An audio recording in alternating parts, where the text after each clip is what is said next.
Happy Holi সবাইকে। তো হোলির সকালবেলায় আমি দেখো খাওয়া দাওয়া করে সাজুগুজু সেরে নিয়েছি। ভেবেছিলাম আজকে রং দোলে কোথাও ঘুরতে যাব। আমাদের এখানে যেহেতু উৎসব বড় করে হয় প্রতি বছর, এবারও হবে ভেবেছিলাম, বাট এবার আর হয়নি। মনের দুঃখে আর কী করবো, প্রথমে রেডি হতে চাইছিলাম না, কিন্তু অনেক দিন ধরে প্রিপারেশান নিয়েছিলাম যে এভাবে এভাবে সাজবো। তো সেজন্য ফটোশ্যুট করার জন্য সেজে নিলাম। আর এদিকে দেখো বোন কাম বান্ধবী থালাটা সাজিয়ে দিচ্ছে, নিয়ে আমি ফটোশ্যুট করব। তো ওকে নিয়ে চলে গেলাম ছাদের ওপরে। ছাদে তো প্রচণ্ড রোদ, তো আমাকে ডিজাইন করে মানে রং লাগিয়ে দিচ্ছে, যেহেতু ফটোশ্যুট, ও আমার ফটোশ্যুটগুলো করে দেবে। তো দেখো আমি গাঁদা ফুল, অনেক দিনের ইচ্ছে ছিল আমি মাথায় গাঁদা ফুল দেবো, মানে খুবই ইচ্ছে ছিল বলতে পারো। এভাবে ঘুরতে যাওয়ার ইচ্ছে ছিল, বাট ইচ্ছেটা পূরণ হলো না। তাই কি করব, গাঁদা ফুলটা দিতেই হবে আমাকে।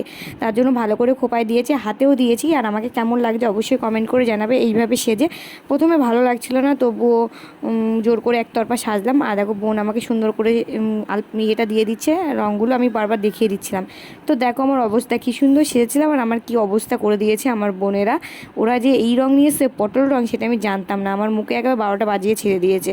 তো এবার স্নান করবো, স্নান টান করে তারপর দেখি রং উঠে কিনা। তো স্নান করে চলে এসে দেখো রং আমার ওঠেনি মুখ থেকে। আমার যে কী কষ্ট হচ্ছে সে আর কি বলবো। তো চলো আজকের মতো টাটা, দেখা হচ্ছে নেক্সট কোনো মিনি ব্লগে। Bye bye.